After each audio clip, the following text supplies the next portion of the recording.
Bonjour et bienvenue dans ce Flash Info. C'est un 1er mai confiné à travers le monde, la fête du travail cette année dans un contexte de coronavirus. Une crise sanitaire mondiale qui impose le confinement. La situation est inédite. Notre reporter Grace Kando a rencontré quelques travailleurs et syndicats pour recueillir leurs sentiments, son témoignage. Le 1er mai cette année ne fera pas l'objet de célébrations grandioses. Vivement la maîtrise du Covid-19. Nous sommes déjà 4, donc nous faisons la double vacation. Donc avec les collègues, on essaie de venir au travail pour pouvoir s'occuper de nos différentes tâches. Ce sont des managements qui se font en interne. On prie pour que la situation devienne normale et que la vie reprenne et que voilà, le gouvernement continue de travailler pour sa population, pour le bonheur des Ivoiriens. Au ministère de l'Éducation nationale, les établissements sont fermés, mais l'administration travaille.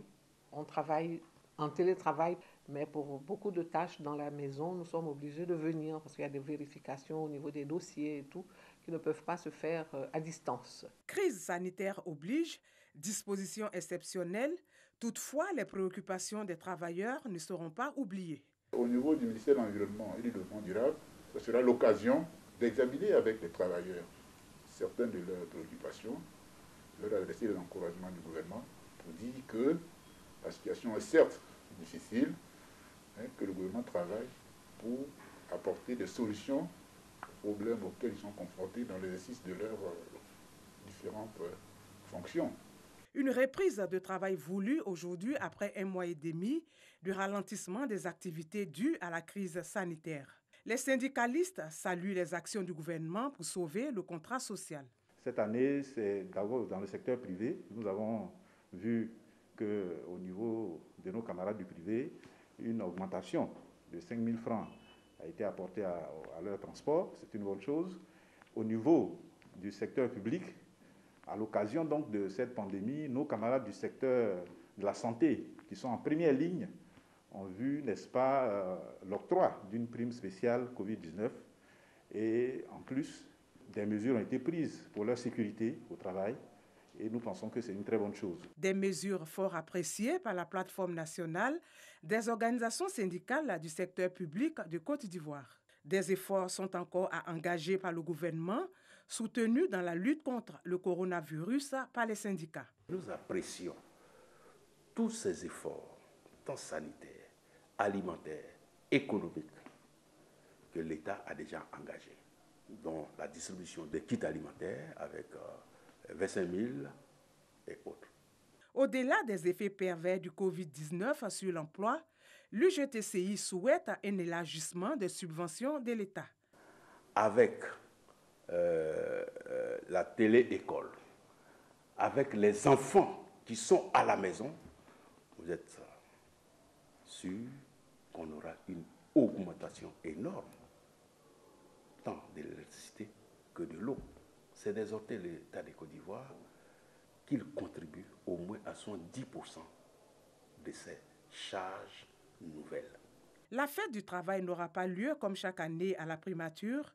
Amadou Gon Coulibaly, le chef du gouvernement, recevra les centrales syndicales et sur la table des discussions, entre autres l'évaluation de l'impact du Covid sur les travailleurs.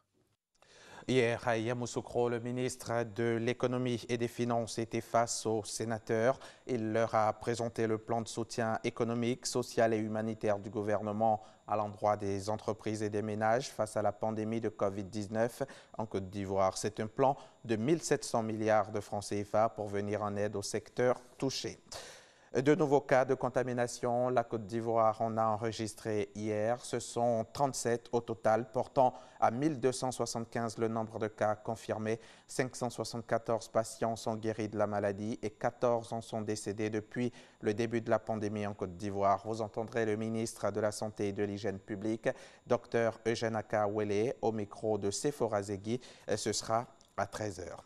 Après avoir fermé les comptes de l'association Survie Cameroun lancée par l'opposant pour récolter des fonds pour aider à endiguer la propagation de Covid-19, le gouvernement camerounais a rejeté jeudi un don de matériel médical. Maurice Kamto continue de vouloir s'impliquer dans la lutte contre le coronavirus. Cette fois, l'opposant voulait faire don de 10 000 masques barrières, 6 800 masques chirurgicaux et 950 tests de dépistage de Covid-19, toujours en passant par sa structure Survie Cameroun. Mais le don a été rejeté par le ministère de la Santé. Selon le régime, la structure n'est pas homologuée.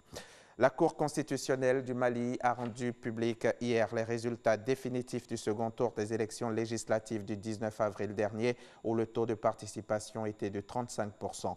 Elle a également fait le décompte des 147 députés élus au terme des 2 tours de l'élection.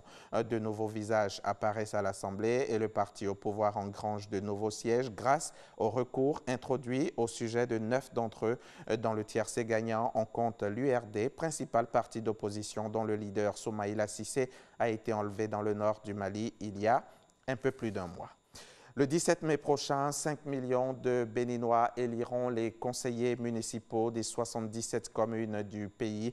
Au total, 18 000 candidats et suppléants se présentent sur les listes qui représentent 5 partis politiques, notamment les forces choristes pour un Bénin émergent dont le président d'honneur, Boni Yayi, a démissionné. Le président de la Sénat a déclaré que le processus électoral se poursuivait à la demande des présidents des institutions qui ont exigé de garantir aux électeurs une sécurité sanitaire. Le ministre de la Santé a annoncé à la veille de la campagne qu'il mettait à disposition 12 millions de masques.